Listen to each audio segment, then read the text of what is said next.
ছোট্ট একটা গ্রামে বাস করত সবুজ মিয়া আর তার মেয়ে রূপা। সবুজ মিয়া বনে জঙ্গলে ঘুরে বাঁশ কেটে নিয়ে আসত, আর বাড়িতে এসে তার মেয়ে রূপার সাথে বাঁশের তৈরি নানা রকমের জিনিস প্রস্তুত করে গ্রামের হাটে আর মেলায় বিক্রি করত। দিন দিন বন জঙ্গল সব সাফ হয়ে যাচ্ছে, এত খুঁজেও দুটো বাঁশ পেলাম না। না না, খালি হাতে ঘরে ফেরা ঠিক হবে না। মেয়েটা আমার ঝুড়ি বোনা শেষ করবে বলে বসে আছে। যাই, আমি বরং ওই দিকে এগিয়ে দেখি, যদি কিছু পাওয়া যায়।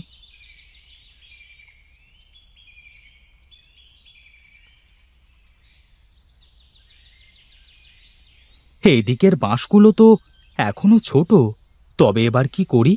সারা দিন ঘুরে ঘুরে বড্ড খিদে পেয়েছে, খালি হাতেই বা ফিরে যাই কেমন করে? আরে, ওইদিকে কি? গিয়ে দেখি তো।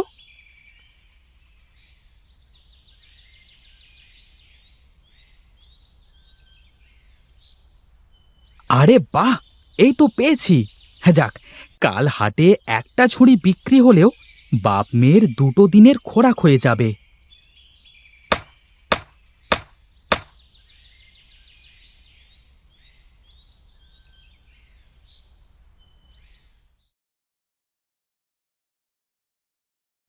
এত দেরি করলে যে বাবা? এখন বাস রাখো, তুমি গা ধুয়ে এসো, আমি খাবার বাড়ছি বাবা। চোখ মুখ কেমন শুকিয়ে গেছে তোমার।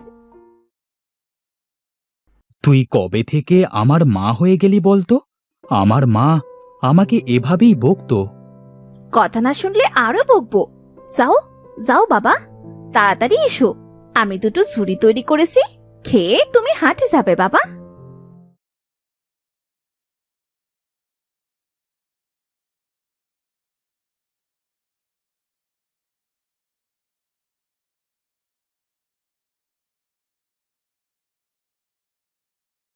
বাবা দেখো, ঝুড়িগুলো কি সুন্দর হয়েছে দেখতে। এগুলো হাটে নিয়ে গেলেই দেখবে বিক্রি হয়ে যাবে, ভালো দামও পাওয়া যাবে বাবা। ও বাবা, এর মধ্যে ঘুমিয়ে পড়লে? এখন এই অসময়ে কে এমন ঝুড়ি কিনবে মা? দিন দিন মানুষ কাঠ আর মাটির নানা রকমের জিনিস সস্তায় পেয়ে যাচ্ছে, আর ওগুলো টেকেও বেশি দিন। বাঁশের জিনিসের তেমন কদর নেই মা। এ কাজে আর ভাত নেই, অন্য কাজ খুঁজতে হবে। এই কাজ যে তুমি খুব ভালোবেসে করো বাবা। কি করে আসবে মা? বনে জঙ্গলে আর আগের মতো বাঁশ পাওয়া যায় না। মানুষেরা সব বন জঙ্গল সাফ করে বাড়ি তৈরি করেছে। এভাবে আর কতদিন টিকে থাকতে পারবো কে জানে। তুমি যাও আর হাটে ঝুড়িগুলো বিক্রি করে এসো।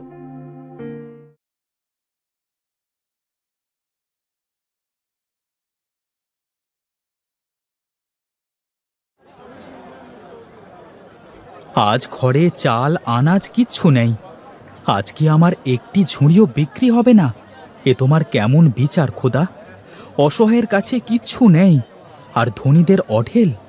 তবে অসহায়কে কেন তুমি দুনিয়ায় পাঠালে? কিরে সবুজ, কটা ঝুড়ি এনেছিস? দুটো? তা দে, তোর দুটো ঝুড়ি আমাকে দে তো। হ্যাঁ হ্যাঁ কর্তা, এই নিন দুটো ঝুড়ি, 10 টাকা। আরে বাপরে, গ্রামের ঝোপঝাড় শেষ করে বাঁশ কেটে এদিক ওদিক করে ঝুড়ি বানিয়ে আবার টাকা চাওয়া হচ্ছে?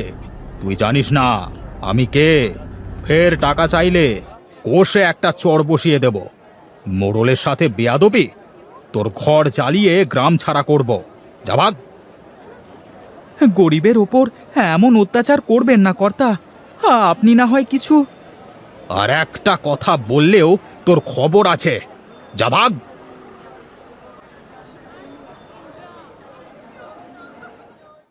দুর্বলের ওপর সবলের এমন অত্যাচার আর কতদিন চলবে? এভাবে আমি যে আর পারছি না। হায় খোদা, তুমি কি কিছুই দেখতে পাও না? আমি এক অসহায় বাবা, তোমাকে ডাকছি, আমাকে সাহায্য করো। কে আছো? কে আছো? বাঁচাও, বাঁচাও! হায় হায়, আমি মরে গেলে আমার মেয়েটার কি হবে? আমার রূপামা কি করে বাঁচবে? হায় হায় হায় হায়!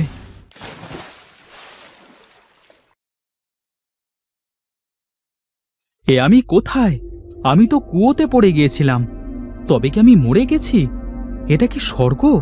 এখানে তো সব রূপোর, কত কত বাঁশ। আহারে, এই বাঁশের কত কি তৈরি করতাম আমি আর রূপা।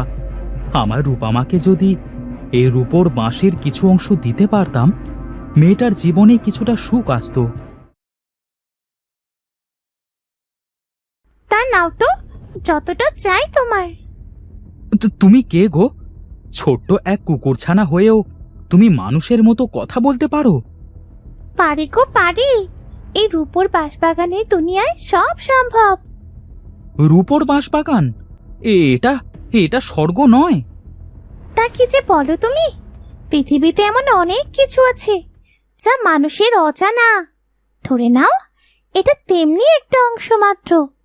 আর আমি এটাকে আগলে রেখেছি। কোনো সৎলোক ছাড়া এখানে কেউ আসা তো দূর, এর সন্ধানও পাবে না। তাহলে আমি এখন ঘরে ফিরবো কেমন করে? আমাকে আমার পৃথিবীতে ফিরে যাওয়ার পথ বলে দাও, মিষ্টি কুকুরছানা। সে তো যাবেই, তবে আগে নিজের জন্যে রূপোর কিছু নিয়ে যাও। এটুকুতেই আমার বাপ মেয়ের দিব্যি চলে যাবে। কি বলছো কি? এত রূপো থাকতে তুমি কেবল এইটুকুই নিলে? আমি গরিব হতে পারি, কিন্তু লোভী নই। যতটুকু প্রয়োজন তার বেশি আমার চাই না। এবার আমাকে বাইরে বের হওয়ার একটা রাস্তা বলে দাও। এত সহজে তো বলবো না। আগে আমার একটা প্রশ্নের তোমাকে উত্তর দিতে হবে। যদি তুমি উত্তর দিতে পারো তবে আমি তোমাকে রাস্তা বলে দেব, আর না পারলে তুমি এখানে আমার দাস হয়ে থাকবে। আর তো কোনো উপায় নেই। বেশ, তুমি যা বলবে তাই হবে। কোন জিনিস একবার চলে যায় আর ফিরে আসে না? সময়। সময় একবার চলে গেলে তা আর ফিরে আসে না।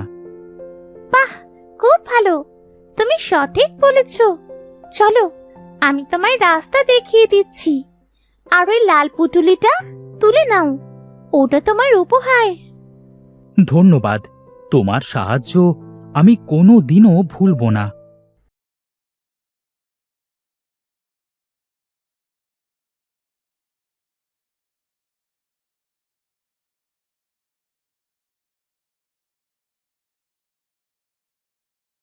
তুমি কাউকে কিছু না বলে কোথায় চলে গেলে বাবা?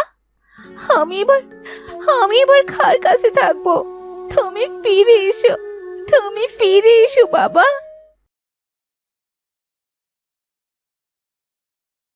মা রূপা, আমি এসেছি। বাবা, বাবা তুমি কোথায় গিয়েছিলে? 2 দিন হয়ে গেছে, কত জায়গায় তোমায় খুঁজেছি। তোমার কাঁধে কি বাবা? ঘরে চল মা, তোকে সব বলছি। আমাদের দুঃখের দিন খোদা দূর করে দিয়েছে মা। এখন শুধু সুখ আর সুখ।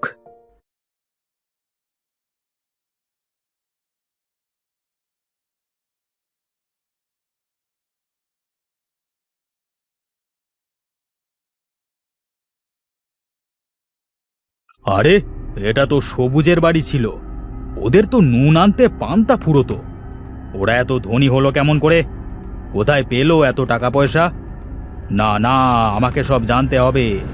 গ্রামের সকলে হুট করে এত ধনী হয়ে গেলে তো আমার চলবে না। দেখতে হচ্ছে ব্যাপারটা কি। বাবা, আমাদের তো রূপোর বাসধারে ওই কুকুরছানায় সাহায্য করেছে, কিন্তু তুমি কি করে পৌঁছলে সেখানে? সে তো আমি জানি না মা। মোড়ল মশাই জোর করে আমার দুটো বাঁশের ঝুড়ি কেড়ে নিয়েছিল। ঘরে খাবার নেই বলে আমি কাঁদতে কাঁদতে ফিরছিলাম। আমার খুব কষ্ট হচ্ছিল। আমি কিভাবে যেন পুরনো কুয়োতে বসে পড়েছিলাম, আর ওই কুয়ো ভেঙে নিচে পড়ে গিয়েছিলাম। যখন চোখ খুললাম, দেখলাম রূপোর ধুলোয় আমি শুয়ে আছি। চারিদিকে সব রূপোর তৈরি আর চকচক করছে।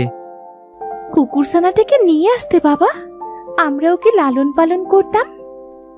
না মা না, ওই কুকুরছানাই ওই রূপোর বাঁশঝাড় পাহারা দিচ্ছে। ওখানে যাওয়া মানুষদের অনেক উপহার দিয়ে বিদায় দেয়। আরে বাপরে, রূপোর বাঁশঝাড়! সেখানে রূপোর ধুলো? না না না না, আর দেরি করা ঠিক হবে না। এবার আমি যাব রূপো আনতে, আর সবচেয়ে বেশি ধনী হব আমি। সব তো আমি জেনেই নিয়েছি।